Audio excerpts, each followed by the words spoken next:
ಕರ್ನಾಟಕದ ಭೌಗೋಳಿಕ ಅಂಶಗಳು ಇದರ ಮಾಲಿಕೆಯಲ್ಲಿ ಒಂದೊಂದಾಗಿ ವಿವರಣೆಯನ್ನು ಕೊಟ್ಟಿದ್ದೆ. ಈಗ ಆ ಅಂಶಗಳನ್ನು ಬಿಡಿಸಿ ಹೇಳ್ತೀನಿ. ಕರಾವಳಿ ತೀರ ಪ್ರದೇಶ, ಮಲೆನಾಡು, ಪಶ್ಚಿಮ ಘಟ್ಟಗಳ ಪರ್ವತ ಶ್ರೇಣಿ, ಉತ್ತರ ಪ್ರಸ್ಥಭೂಮಿ, ದಕ್ಕನ್ ಪ್ರಸ್ಥಭೂಮಿ, ಹೀಗೆ 5 ಅಂಶಗಳನ್ನು ಹೇಳಿದ್ದೆ. ಅದರಲ್ಲಿ ಮೊದಲನೇದಾಗಿ ಈಗ ಕರಾವಳಿ ಪ್ರದೇಶ, coastal area or coastal region ಅಂತ ಇದರ ಅಡಿಯಲ್ಲಿ ನಾವು ನೋಡುವುದು ಸಾಮಾನ್ಯವಾಗಿ ಈ ಒಂದು ಭಾಗದಲ್ಲಿ north Canara and south Canara, north Canara and south Canara ಈ ಭಾಗದಲ್ಲಿ ಬರುವ ಪ್ರದೇಶಗಳನ್ನ ನಾವು ಕರಾವಳಿ ಪ್ರದೇಶದಲ್ಲಿ ನೋಡಬಹುದು. ಸಾಮಾನ್ಯವಾಗಿ ಭಟ್ಕಳ, ಅಂಕೋಲ, ಹೊನ್ನಾವರ, ಮಂಗಳೂರು ಮುಂತಾದ ಭಾಗಗಳನ್ನು ನಾವು ಈ ಪ್ರದೇಶದಲ್ಲಿ ಕಂಡುಬರುವ ಪ್ರಮುಖ ಪ್ರದೇಶಗಳಾಗಿವೆ. ಎಲ್ಲವನ್ನು ಹೇಳಲಿಕ್ಕೆ ಯೂಟ್ಯೂಬಲ್ಲಿ ಸಮಯದ ಅಭಾವ, ಹಾಗಾಗಿ ಕೆಲವೊಂದು ಪ್ರದೇಶಗಳು ಹೇಳಿದ್ದೇವೆ. ಸೊ ಇಲ್ಲಿ ಈ ಪ್ರದೇಶಗಳು ಎಲ್ಲಿ ಬರ್ತವೆ. ಹಾಗೆ 219 ಕಿಲೋಮೀಟರ್ ಉದ್ದವಿರುವ ಈ ಪ್ರದೇಶದಲ್ಲಿ ಸರಾಸರಿ ಒಂದು ಮಳೆಯ ಪ್ರಮಾಣವನ್ನು ನೋಡುವುದಾದರೆ 100 ಅಂಗುಲ ಮಳೆಯ ಪ್ರಮಾಣವನ್ನು ನೋಡಬಹುದು. ಇಲ್ಲಿ ಈ ಭಾಗದಲ್ಲಿ ಅನೇಕ ಸಸ್ಯಗಳು, ಗಿಡಗಳನ್ನು ಕೂಡ ನಾವು ನೋಡಬಹುದಾಗಿದೆ. ಈ ಸಸ್ಯಗಳು ಕೆಲವೊಂದು ಔಷಧೀಯ ಗುಣಗಳನ್ನು ಕೂಡ ನಾವಿಲ್ಲಿ ನೋಡಬಹುದು. ಹಾಗೆ ಈ ಭಾಗದಲ್ಲಿ ಅನೇಕ ರೀತಿಯ ಬೆಳೆಗಳನ್ನು ಕೂಡ ನೋಡಬಹುದು. ಉದಾಹರಣೆಗೆ ಭತ್ತ, ತೆಂಗು, ಅಡಿಕೆ ಈ ಭಾಗದಲ್ಲಿ ಬೆಳೆಯುತ್ತಾರೆ. ಬೇಟಿ, ಶರಾವತಿ, ಕಾಳಿ ಮುಂತಾದ ನದಿಗಳನ್ನು ಕೂಡ ನಾವಿಲ್ಲಿ ನೋಡಬಹುದು. ಸಾಮಾನ್ಯವಾಗಿ ಶರಾವತಿ ನದಿ ಇಲ್ಲಿನ ಪ್ರಮುಖ ನದಿ. ಶರಾವತಿ ನದಿಯನ್ನು ಕನ್ನಡದ ಭಾಗೀರಥಿ ನದಿ ಎಂದು ಕರೆಯುತ್ತೇವೆ. ಶರಾವತಿ ಕನ್ನಡ ನಾಡು ಭಾಗೀರಥಿ, ಜೋಗದಗುಂಡಿ ಹಾಡಲ್ಲಿ ಈ ಹಾಡನ್ನು ನಾವು ನೋಡಬಹುದು. ಶರಾವತಿ ಕನ್ನಡ ನಾಡು ಭಾಗೀರಥಿ, ಹೀಗೆ ಇಲ್ಲಿನ ನದಿಗಳನ್ನು ಕೂಡ ನೋಡಬಹುದು. ಇಲ್ಲಿ ಅನೇಕ ಬಗೆಯ ಒಂದು ಸಸ್ಯ ವರ್ಗಗಳು, ಬಗೆ ಬಗೆಯ ಭಾಷೆಯನ್ನು ಮಾತನಾಡುವ ಜನಾಂಗಗಳು, ವಿವಿಧ ಬಗೆಯ ಆಹಾರ ಮತ್ತು ವೇಷಭೂಷಣಗಳನ್ನು ಹಾಕುವಂತಹ ಜನರನ್ನ ನಾವಿಲ್ಲಿ ನೋಡಬಹುದಾಗಿದೆ. ಹಾಗೆ ತುಳು, ಕೊಂಕಣಿ ಮಿಶ್ರಿತ ಭಾಷೆಗಳನ್ನು ಆಡುತ್ತಾ ತಮ್ಮ ಒಂದು ಅನೇಕ ವಿಶಿಷ್ಟ ಆಚರಣೆಗಳನ್ನು ಮಾಡುವ ಜನಾಂಗವನ್ನ ನಾವು ಇಲ್ಲಿ ನೋಡಬಹುದಾಗಿದೆ. ಇದು ಮೊದಲನೇ ಪಾಯಿಂಟ್. ಮಲೆನಾಡು ಪಶ್ಚಿಮ ಘಟ್ಟಗಳ ಪೂರ್ವ ಭಾಗವೇ ಮಲೆನಾಡು ಅಂತ ಕರೆಯಬಹುದು. ಸಾಮಾನ್ಯವಾಗಿ ಪಶ್ಚಿಮ ಘಟ್ಟಗಳ ಪರ್ವತ ಶ್ರೇಣಿಯ ಪೂರ್ವ ಭಾಗದಲ್ಲಿ ನಾವು ಈ ಪ್ರದೇಶವನ್ನು ನೋಡಬಹುದು. ಭಟ್ಕಳದಲ್ಲಿ ಈ ಪ್ರದೇಶಗಳನ್ನು ನೋಡಬಹುದು. ಹಾಗೆ ಕಾರವಾರ, ಭಟ್ಕಳ ಮತ್ತು ಕಾರವಾರಗಳು ಈ ಭಾಗದ ಪ್ರಮುಖ ವ್ಯಾಪಾರದ ಒಂದು ಊರುಗಳೆಂದು ಹೇಳಬಹುದು. ಕಾರವಾರವನ್ನು ನಾವು ನೌಕಾನೆಲೆ, ಸಾಮಾನ್ಯವಾಗಿ ಸೀ ಬರ್ಡ್ ಅಂತ ಕರಿತೀವಿ. ಅದನ್ನು ಈಗ INS ಕದಂಬ ಅಂತ, ಇಂಡಿಯನ್ ನೇವಲ್ ಸರ್ವೀಸ್, ಭಾರತೀಯ ನೌಕಾಪಡೆ ಹೆಸರು ಕದಂಬ ಅಂತ. ಸೊ ಹಾಗಾಗಿ ಈ ಕಾರವಾರ, ಭಟ್ಕಳ ಭಾಗದ ಪ್ರದೇಶಗಳನ್ನು ಸುತ್ತುವರಿದ ಭಾಗವೇ ಮಲೆನಾಡು ಅಂತ ನಾವು ಹೇಳಬಹುದು. ಸುಮಾರು 250 ಸೆಂಟಿಮೀಟರ್ ಮಳೆ ಆಗ್ತಕ್ಕಂತಹ ಈ ಪ್ರದೇಶದಲ್ಲಿ ನಾವು ತೇಗ, ಹೊನ್ನೆ,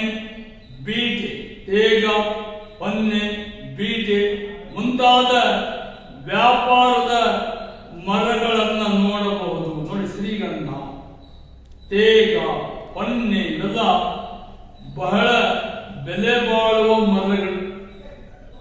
ಇವುಗಳಿಂದ ಕೆಲವು ಅಲಂಕಾರಿಕ ವಸ್ತುಗಳು ಮನೆಯ ಬಾಗಿಲನ್ನು ಮಾತ್ರ. ಹೀಗಾಗಿ ಈ ಗಿಡಗಳು ವ್ಯಾಪಾರ ಮತ್ತು ವಹಿವಾಟಿನಲ್ಲಿ ನಿರ್ಣಾಯಕ ಪಾತ್ರವನ್ನು ವಹಿಸುತ್ತವೆ.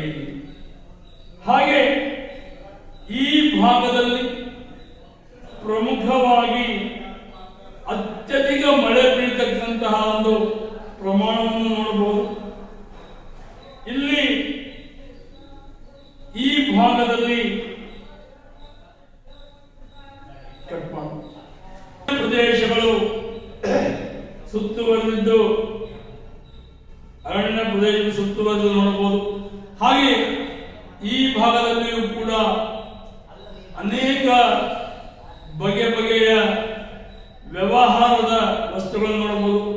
ಉದಾಹರಣೆಗೆ ನಾವು ಗೋಡಂಬಿ, ಅಂತಹ ವ್ಯಾಪಾರದ ಬೆಳೆಗಳನ್ನ, ಖರ್ಜೂರ, ಬೇರೆ ಬೇರೆ ಹಣ್ಣುಗಳನ್ನ ಬೇರೆ ಭಾಗದಲ್ಲಿ ಇಲ್ಲಿ ವ್ಯಾಪಾರವಾಗಿ ಮಾಡ್ತಾ ಇದ್ದಾರೆ, ವ್ಯವಹಾರಿಕವಾಗಿ ಮಾಡ್ತಾರೆ. ಸಮುದ್ರದ ಆಚೆ ವ್ಯಾಪಾರ ಈ ಭಟ್ಗಳಲ್ಲಿ ವಿಶೇಷವಾಗಿ ನಡೆಯುತ್ತೆ.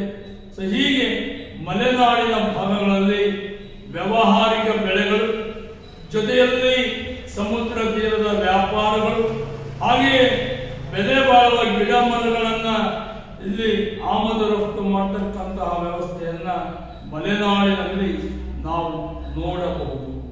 ಹಾಗೆ ಮೂರನೇದು ಪಶ್ಚಿಮ ಘಟ್ಟಗಳ ಪರ್ವತ ಶ್ರೇಣಿಯನ್ನು ಕೂಡ ನೋಡಬಹುದು. ಈ ಪಶ್ಚಿಮ ಘಟ್ಟಗಳು ಮತ್ತು ಪೂರ್ವ ಘಟ್ಟಗಳ ಪರ್ವತ ಶ್ರೇಣಿಯಲ್ಲಿ ಬರ್ತಕ್ಕಂತಹ ಒಂದು ಭಾಗ ಬಿಳಿಗಿರಿ ರಂಗನ ಬೆಟ್ಟ. ಪಶ್ಚಿಮ ಘಟ್ಟಗಳು ಪೂರ್ವ ಘಟ್ಟಗಳನ್ನ ಎರಡನ್ನ ಸೇರಿಕೊಂಡು ಕೊಡ್ತಕ್ಕಂಥದ್ದು ಬಿಳಿಗಿರಿ ರಂಗನ ಬೆಟ್ಟ. ಅಂದ್ರೆ ಚಾಮರಾಜನಗರ ಜಿಲ್ಲೆ ಕಡೆ ನಾವು ಹೋಗ್ತಾ ಇದ್ದೇವೆ. ಇಲ್ಲಿ ನಾವು ಚಾರ್ಮಾಡಿ ಘಾಟ್ ಪ್ರಮುಖವಾಗಿ ನೋಡಬಹುದು, ಆಗುಂಬೆ ಘಾಟ್ ಇವುಗಳನ್ನು ನೋಡಬಹುದು. ಆಗುಂಬೆ ಘಾಟ್ ನಾನು ಹೇಳ್ತಾ ಇದ್ದೇನೆ, ಚಾರ್ಮಾಡಿ ಘಾಟ್, ಸಕಲೇಶ್ವರ ಘಾಟ್ ಇವೆಲ್ಲ ಏಲಕ್ಕಿ, ಕಾಫಿ ಮುಂತಾದ ವಾಣಿಜ್ಯಿಕ ಬೆಳೆಗಳನ್ನ ಬೆಳೆತಕ್ಕಂತಹ ಒಂದು ವ್ಯವಹಾರಿಕ ಕೇಂದ್ರಗಳು. ಹಾಗೆ ಈ ಒಂದು ಚಾರ್ಮಾಡಿ ಘಾಟ್, ಆಗುಂಬೆ ಘಾಟ್ ನಿಜವಾಗಿಯೂ ಪ್ರಕೃತಿಯ ರಮಣೀಯ ಸ್ಥಳಗಳೆಂದು ನಾವು ಹೇಳಬಹುದು. ಅದೇ ರೀತಿಯಾಗಿ ಮುಳ್ಳಯ್ಯನಗಿರಿ ಪರ್ವತ, ಚಿಕ್ಕಮಗಳೂರು ಕೂಡ ಇಲ್ಲಿ ಕವರ್ ಆಗುತ್ತೆ.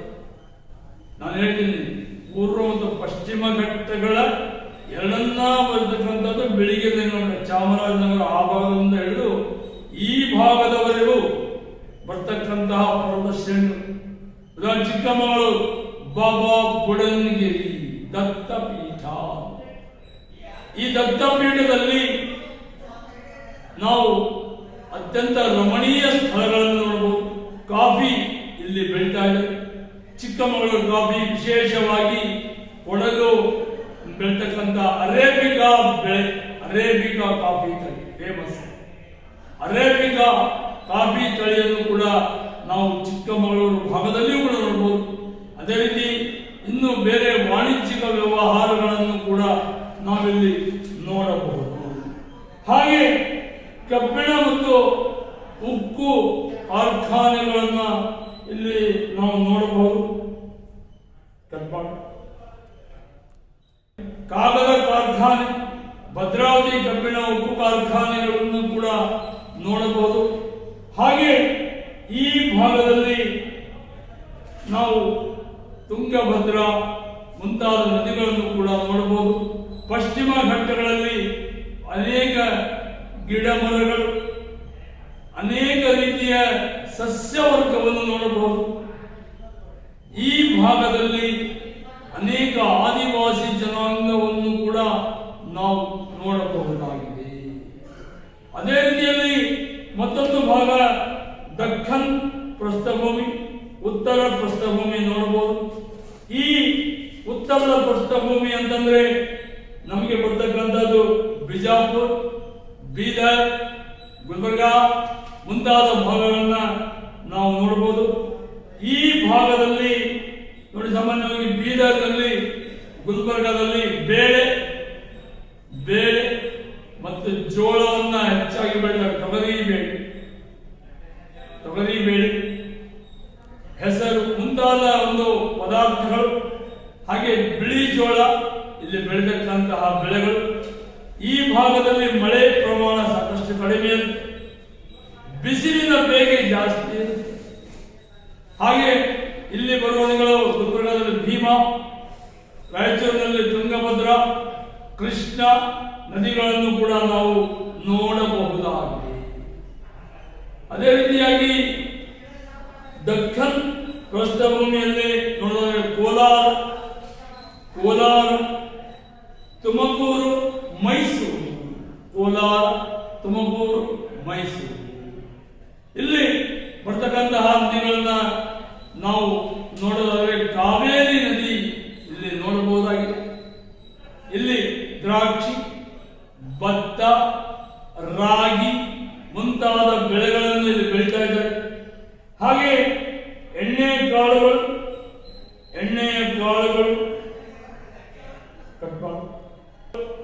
ಮುಂತಾದ ಬೆಳೆಗಳನ್ನು ಬೆಳೀತಕ್ಕಂಥದ್ದು ದಕ್ಕನ್ ಪ್ರಸ್ಥಭೂಮಿಯಲ್ಲಿ. ಸೊ ಹೀಗೆ ಕರ್ನಾಟಕದ ಭೌಗೋಳಿಕ ಅಂಶಗಳನ್ನ ಇಲ್ಲಿ ನೋಡಬಹುದಾಗಿದೆ. ಸೊ ಹೀಗೆ ಇಲ್ಲಿ ಇನ್ನೂ ಅನೇಕ ವಿವರಣೆಗಳನ್ನ ನಾವು ನೋಡಬಹುದು. ಅದರಲ್ಲಿ ಪ್ರಮುಖವಾದ ವಿಷಯಗಳನ್ನು ಇಲ್ಲಿ ಹೇಳಿದ್ದೇನೆ. ಸೊ ಉಳಿದವನ್ನ ನಾವು ತರಗತಿಗಳಲ್ಲಿ ಚರ್ಚೆ ಮಾಡೋಣ. ಸಾಮಾನ್ಯವಾಗಿ ವಿದ್ಯಾರ್ಥಿಗಳಲ್ಲಿ ಸೂಚನೆಯನ್ನು ಕೊಡ್ತಾ ಇದ್ದೀನಿ. ನಾನು ಮೊದಲು 29 ನಿಮಿಷ, 30 ನಿಮಿಷ, 32 ನಿಮಿಷ ಪಾಠ ಮಾಡ್ತಾ ಇದ್ದೆ. ಆಗ ವಿದ್ಯಾರ್ಥಿಗಳು ಕೂಡ ಚೆನ್ನಾಗಿ ಯೂಟ್ಯೂಬ್ ಪಾಠಗಳನ್ನು ನೋಡಿಕೊಂಡು ನೀವು ರೆಸ್ಪಾನ್ಸ್ ಮಾಡ್ತಾ ಇದ್ದರು. ಆದರೆ ಇತ್ತೀಚಿನ ದಿನದಲ್ಲಿ ಯೂಟ್ಯೂಬ್ ನೋಡುವವರ ಸಂಖ್ಯೆ ಕಡಿಮೆ ಆಗಿದೆ, ಪಾಠದ ಅವಧಿ ಜಾಸ್ತಿ. ನಿಮ್ಮ ಪರೀಕ್ಷಾ ದೃಷ್ಟಿಕೋನದಿಂದ ನೀವು ಆನ್ಲೈನ್ ಬರ್ತಿರೋ ಆಫ್ಲೈನ್ ಬರ್ತಿರೋದು ನಿಮಗೆ ಬಿಟ್ಟ ವಿಚಾರ. ಆನ್ಲೈನ್ ಬರ್ತಕ್ಕಂಥವ್ರು ಯೂಟ್ಯೂಬ್ ಪಾಠಗಳನ್ನು ನೋಡಬೇಕು. ಆಫ್ಲೈನ್ ಬರುವವರು ಆಫ್ಲೈನ್ ಪಾಠ ಕೇಳಬಹುದು. ಎರಡೂ ಬಾರದೇ ಇದ್ದಲ್ಲಿ ನಿಮ್ಮ ಶೇಕಡಾವಾರು ಕಡಿಮೆ ಆದರೆ ಅದಕ್ಕೆ ವಿಭಾಗವಾಗಲಿ ಉಪನ್ಯಾಸಕರಾಗಲಿ ಹೊಣೆಗಾರರಾಗಿರುವುದಿಲ್ಲ. ಪರೀಕ್ಷೆ ನಡೆಯುತ್ತೆ ಅಂತ ಹೇಳಿದ್ದಾರೆ. ಹಾಗಾಗಿ ಪರೀಕ್ಷೆಗೆ ಅನುಕೂಲವಾಗುವ ದೃಷ್ಟಿಯಿಂದ ಯೂಟ್ಯೂಬ್ ಪಾಠವನ್ನು ಹೆಚ್ಚೆಚ್ಚು ಓದಲಿ ಅಂತ ಹೇಳ್ತಾ ಇಲ್ಲಿಗೆ ತರದೆ ನಿಲ್ಲಿಸ್ತಾ ಇದ್ದೀನಿ. ಮುಂದಿನ ಅಧ್ಯಾಯದಲ್ಲಿ ಮತ್ತೊಂದು ಹೊಸ ಅಧ್ಯಾಯಕ್ಕೆ ಬರ್ತಾ ಇದ್ದೀನಿ. ಎಲ್ಲರಿಗೂ ಧನ್ಯವಾದಗಳು. ನಮಸ್ಕಾರ. ಈ ಭೌಗೋಳಿಕ ಅಂಶಗಳ ಒಟ್ಟಾರೆ ಪ್ರಭಾವ, ಇದನ್ನು ಯಾಕೆ ಹೇಳ್ತಾ ಇದ್ದೀನಿ ಅಂದ್ರೆ, ಈ ಭೌಗೋಳಿಕ ಅಂಶ ನಮಗೆ ಕರ್ನಾಟಕದ ಭೌಗೋಳಿಕ ಅಂಶಗಳನ್ನು ನೋಡುವಲ್ಲ. ಕರ್ನಾಟಕದ ಇತಿಹಾಸದಲ್ಲಿ ಭೂಗೋಳ ನಿರ್ಣಾಯಕ ಪಾತ್ರವನ್ನು ವಹಿಸಿದೆ. ಸೊ ಇಲ್ಲಿ ಏನಾಗುತ್ತೆ, ಬಗೆ ಬಗೆಯ ಬೆಳೆಗಳು. ಮೈಸೂರು ಭಾಗದಲ್ಲಿ ರಾಗಿ ಬೆಳೆ, ಗುಲ್ಬರ್ಗಾದಲ್ಲಿ ಜೋಳ ಬೆಳೆ, ಬೀದರ್ನಲ್ಲಿ ಬೆಳೆ ಬೆಳೆ. ಹೀಗೆ ಬೀದರ್ನಲ್ಲಿ ಮಾಂಜ್ರಾ ನದಿ, ನೋಡಿ ಝರಣಿ ಝರಿ ಆಗುತ್ತೆ ಅಲ್ಲೊಂದು ನದಿ. ಹಾಗೆ ಬಗೆ ಬಗೆಯ ಖನಿಜಗಳು, ಉದಾಹರಣೆಗೆ ನಮ್ಮ ಸೊಂಡೂರು ಈ ಭಾಗಕ್ಕೆ ಬಂದರೆ ನಾವು ಫೆರೋಮ್ಯಾಂಗನೀಸ್ ಅಂತ, ಅತ್ಯಂತ ವಿಶ್ವದಲ್ಲೇ ನಾವು ಹೆಚ್ಚು ಉತ್ಪಾದನೆ ಮಾಡಬಹುದು ಅಂದ್ರೂ ಪರವಾಗಿಲ್ಲ. ಫೆರೋಮ್ಯಾಂಗನೀಸ್ ಸಾಮಾನ್ಯವಾಗಿ ಇದನ್ನು ಉತ್ಪಾದನೆ ಮಾಡುವುದು ಸೊಂಡೂರಿನಲ್ಲಿ. ಅದೇ ರೀತಿ ಪ್ಯೂರ್ ಕಾಪರ್ ರಾಯಚೂರು ಜಿಲ್ಲೆಯ ತಂದು.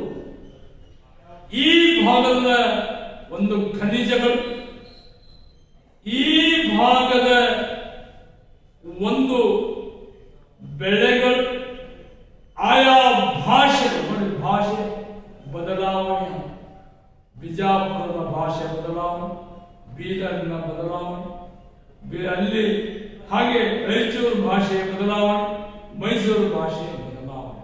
ಹಾಗೆ ಬೇರೆ ಬೇರೆ ಜನಾಂಗಗಳು, ಉದಾಹರಣೆಗೆ ಬೆಳಗಿನ ರಂಗನ ಬೆಟ್ಟದಲ್ಲಿ ಸೋಲಿಗ ಜನಾಂಗವಿದೆ.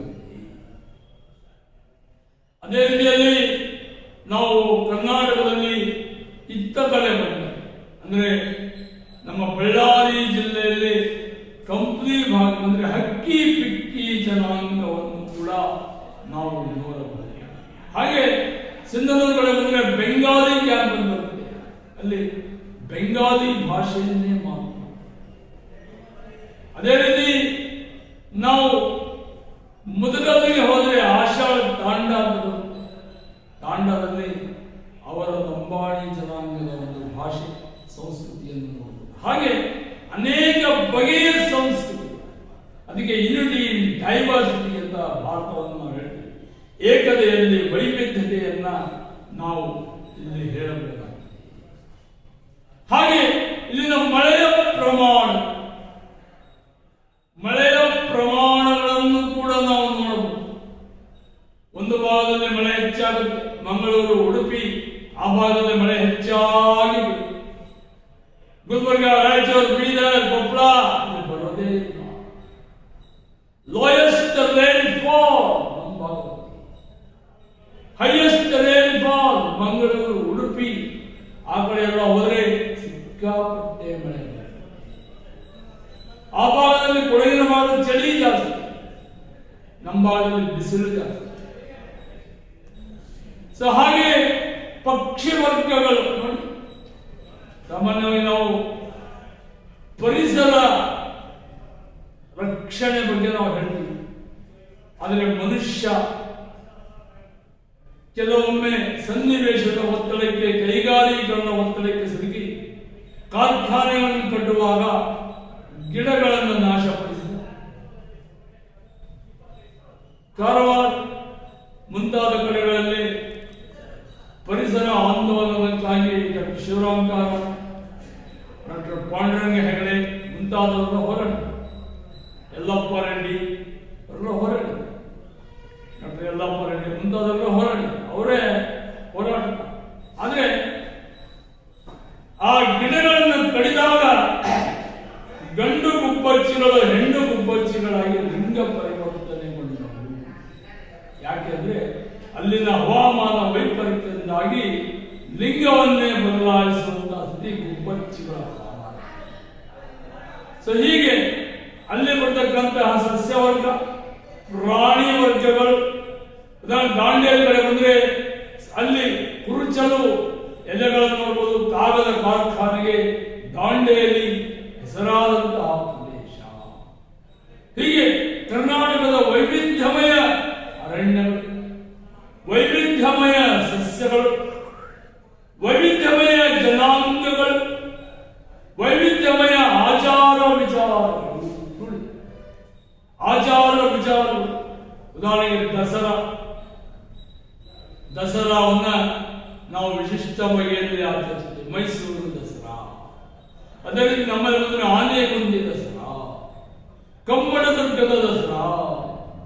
ಹೀಗೆ ನಾವು ಅನೇಕ ಭಾಗದಲ್ಲಿ ದಸರೆಯ ವಿವಿಧ ಬಗೆಯ ಹಬ್ಬಗಳನ್ನು, ದೀಪಾವಳಿ, ಬಲಿಪಾಡ್ಯ, ಅದೇ ರೀತಿ ಮೊಹರಂ ಆಚರಣೆ ಬಹಳ ವಿಶಿಷ್ಟ ಆಚರಣೆ.